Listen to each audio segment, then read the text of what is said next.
जो लोग वोट नहीं देते हैं वो शायद ये भूल जाते हैं कि कहीं ना कहीं जाके जो लोग दे रहे हैं उनके वेस्टेड इंटरेस्ट को आप प्रमोट कर रहे हैं जी।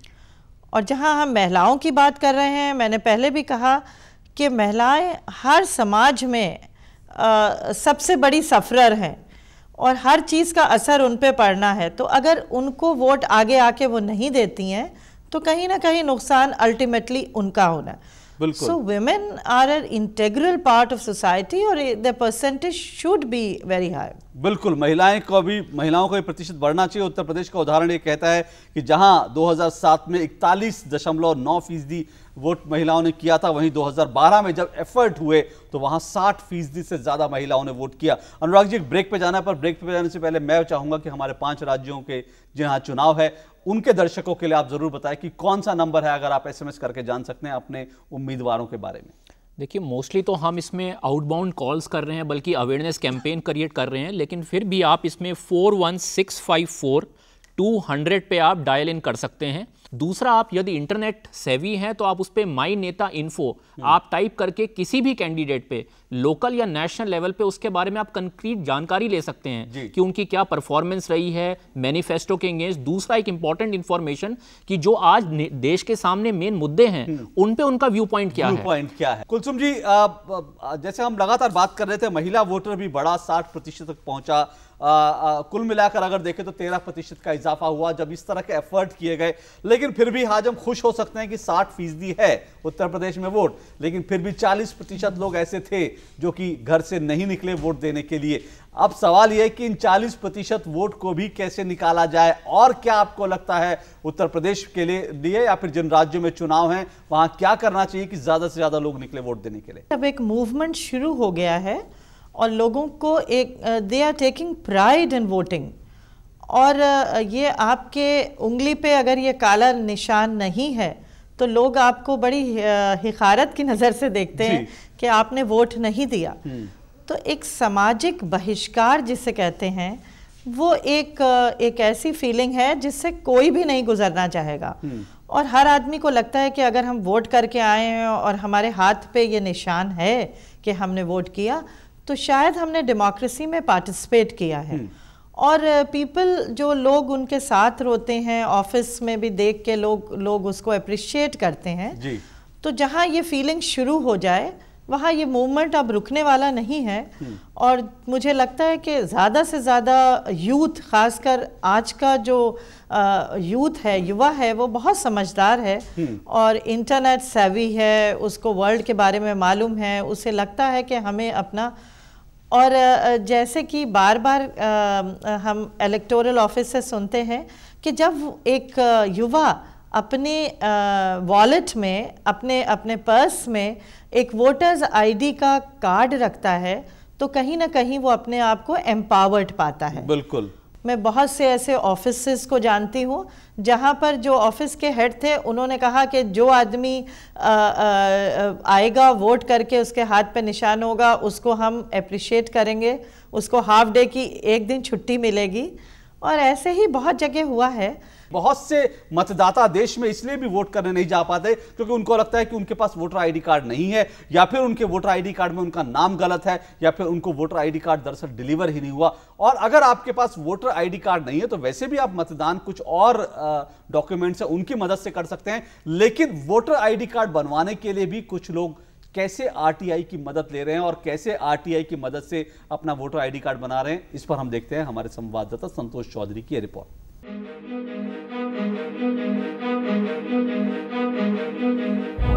यह है फूला देवी, दिल्ली के मोतीलाल नेहरू कैंप में रहती है। इनके पास वोटर आईडी कार्ड नहीं था। फूला देवी काफी परेशान थी। साल भर की भागम भाग, नतीजा 0। फूला देवी पहचान पत्र की अहमियत से वाकिफ थी। हर छोटे मोटे कामों में पहचान पत्र की जरूरत पड़ती रहती थी, पर वोटर कार्ड बनवाना फूला के लिए किसी दास्ताने संघर्ष से कम नहीं थी।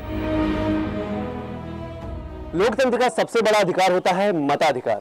5 राज्यों में चुनाव होने वाले हैं। अगले साल लोकसभा का भी चुनाव होने वाला है। सरकार, प्रशासन, राजनीतिक दल, नेता सभी सक्रिय हो चुके हैं। इसके साथ ही जो देश भर के मतदाता हैं वो भी अपने हक और अधिकारों के लिए सक्रिय हो चुके हैं और वो वोटर आईडी कार्ड के लिए सूचना अधिकार कानून का प्रयोग कर रहे हैं, क्योंकि अक्सर वोटर आईडी कार्ड या तो नहीं बन पाता है, उनके लिए सालों का संघर्ष करना पड़ता है, और बनता भी है तो किसी का नाम गलत है, किसी का एड्रेस पता जो होता है वो गलत है।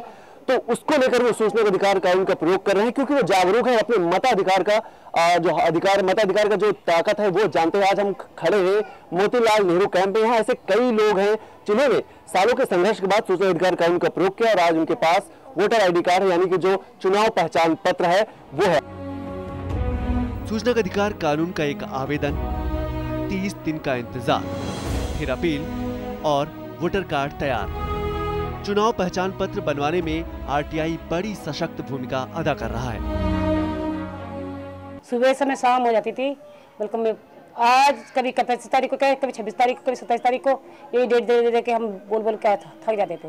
हार के लिए मैंने आईटी डाली, आईटी से मुझे जवाब नहीं मिला, सेकंड अपील डाली, उससे फिर फर्स्ट अपील से फिर जाके मेरा बन गया। चुनाव प्रक्रिया में हर मतदाता सजग हो जाता है।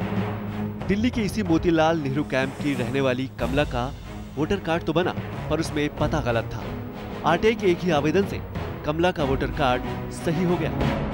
अब लोग अपने अधिकारों को लेकर जागरूक हो चुके हैं। हर रुके गलत अधूरे काम को गति प्रदान करता है सूचना का अधिकार।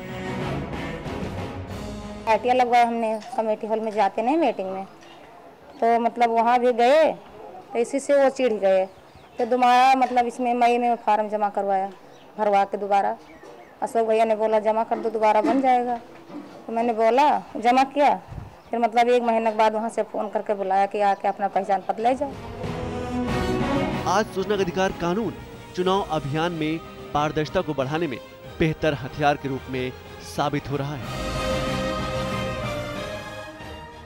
फर्स्ट डिवीजन से हम कई राज्यों में पास होते हैं, 60% से ज्यादा वोटिंग हो जाती है, आजकल 65, कई जगह 70% वोटिंग हो जाती है। हम खुश होते हैं कि इतनी वोटिंग हो गई, लेकिन फिर भी आज अगर बच्चों का रिजल्ट भी देखें तो 98% जाने लगा है। तो वोटिंग में जो रिजल्ट है वो भी 98% जाए, 99% जाए, और खुदा करे कि 100% जाए। क्या करना चाहिए उसके लिए, अब क्या और जरूरत है? देखिए, एक तो मैं काफ़ी चीज़ें उन चीज़ों से एग्री करूंगा कि ऑलरेडी इन्फॉर्मेशन आज की डेट में बहुत ज़्यादा है, प्लस ये जो नोटा का अधिकार है तो वो जो परसेंटेज थी जो नहीं निकलती थी। दूसरी चीज़ है इन्फॉर्मेशन का मैं बार बार जो देना चाह रहा हूँ, इन्फॉर्मेशन की वजह से लोगों को आज अवेयरनेस हुई है।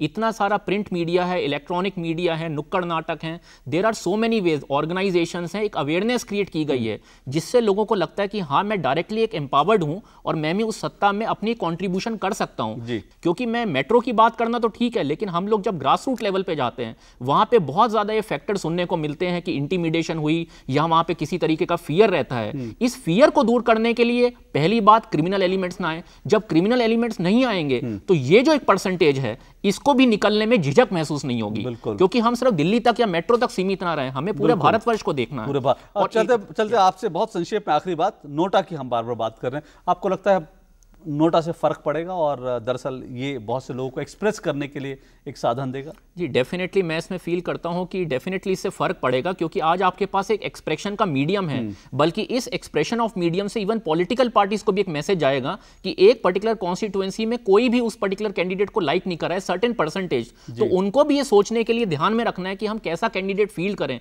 ताकि हमारी इमेज ऐसी ना जाए कि हमने कैंडिडेट फील किया था और वहां पे उसको एक कंप्लीट मैंडेट नहीं मिला। तो इसी के साथ बहुत बहुत शुक्रिया आपका कुलसुम तलहा जी, आपका लखनऊ से हमारे साथ जुड़ने के लिए, और अनुराग जी आप यहां पर है, आपका भी बहुत बहुत शुक्रिया। तो एक बार फिर से हम आपको याद दिला दें, 5 राज्यों में विधानसभा चुनाव हैं, अपने अधिकारों का इस्तेमाल जरूर करें, आपका अधिकार भी है, आपका कर्तव्य भी है, और एक बार वोट दे दें तो उसके बाद आप जरूर अपने जो कैंडिडेट चुना हुआ कैंडिडेट है उसको आप अकाउंटेबल बनाने के लिए और उसकी जिम्मेदारी तय करने के लिए आरटीआई का इस्तेमाल करें, और ये आज की सबसे बड़ी जरूरत है। बहरहाल आज हमने खास बात की कि कैसे आप अपने कर्तव्यों का इस्तेमाल करें वोट देकर, लेकिन इसके अलावा आरटीआई को लेकर देश भर में जो कुछ होता रहा वो सभी समेट के ला रहे हैं हमारे संवाददाता आरटीआई इस हफ्ते में। सुप्रीम कोर्ट ने सरकारी अधिकारियों को सलाह दी है कि वो सूचना अधिकार कानून को कवच की तरह प्रयोग करें। सुप्रीम कोर्ट ने अपने एक जनहित याचिका की सुनवाई करते हुए कहा कि जो सरकारी अधिकारी हैं वो मौखिक आदेशों का पालन न करें। अक्सर ऐसा होता है कि जो राजनीतिक दल होते हैं, राजनीतिक दल के जो विधायक होते हैं, सांसद होते हैं, या जो सत्तासीन पार्टी होती है उसके जो मंत्री या विधायक होते हैं और वरिष्ठ अधिकारी, जो विभागों के वरिष्ठ अधिकारी होते हैं, वो अपने जूनियर यानी कनिष्ठ अधिकारियों से मौखिक आदेशों का पालन करवाते हैं। सुप्रीम कोर्ट ने साफ कहा है कि ऐसे आदेशों का पालन नहीं करना चाहिए। ऐसे आदेशों को लिखित यानी कि उनकी नोटिंग करनी चाहिए, ताकि कभी भी कोई भी सूचना अधिकार कानून के तहत आवेदन करके उसका जवाब मांग सके। केंद्रीय सूचना आयोग जो सही जवाब नहीं दे रहा है, पीआईओ और प्रशासनिक अधिकारी उस पर सख्त हुआ है। यहाँ पर बता दें कि चंडीगढ़ में एक एसी हैं जो सुपरिटेंडेंट इंजीनियर हैं, उनको कहा है कि ट्रेनिंग लेने की ज़रूरत है, इन्हें आरटीआई की ट्रेनिंग इन्हें दिया जाए। और दूसरी तरफ एक पीसीएस रैंक के अधिकारी हैं, उनको कहा है कि इन पर क्यों नहीं अनुशासनात्मक कार्रवाई की जाए। आपको बता दें कि जो परेशानी आ रही है सीआईसी के पास, उनको अगर सही जवाब नहीं दिया जाता तो वो अपील जो है वो केंद्रीय सूचना आयोग में पहुंच जाता है और केंद्रीय सूचना आयोग में जो पेंडेंसी है वो बढ़ती जा रही है। आदर्श सोसाइटी घोटाले की जांच में खर्च हुए करीब 7 करोड़ रुपए। अगर आंकड़ों पर नजर डालें तो ये ब्यौरा जो आया है, एक दिन का खर्च 86,000 रुपए बैठता है। आरटीआई कार्यकर्ता की जो आरटीआई लगाई थी, जो आवेदन किया था, उसके तहत ये जवाब आया है। ये जवाब राज्य प्रशासनिक आयोग ने दिया है। उसमें आरटीआई आवेदन में आरोप लगाया है ये जो खर्च हुआ है इसमें आयोग के लोग और वकीलों पर फजूल खर्ची की गई है। साथ ही ये भी देखा गया है आंकड़ों के मुताबिक करीब 4 करोड़ रुपए वरिष्ठ काउंसिल और वकीलों की फीस पर खर्च किए गए हैं। लखनऊ विश्वविद्यालय में आरटीआई का जवाब नहीं दिया जा रहा है। जी हां, जबकि पहले ही से लखनऊ यूनिवर्सिटी को आयोग ने कई बार, लगभग दर्जनों बार जुर्माना लगाया जा चुका है, लेकिन लखनऊ यूनिवर्सिटी सुधरने का नाम नहीं ले रहा है।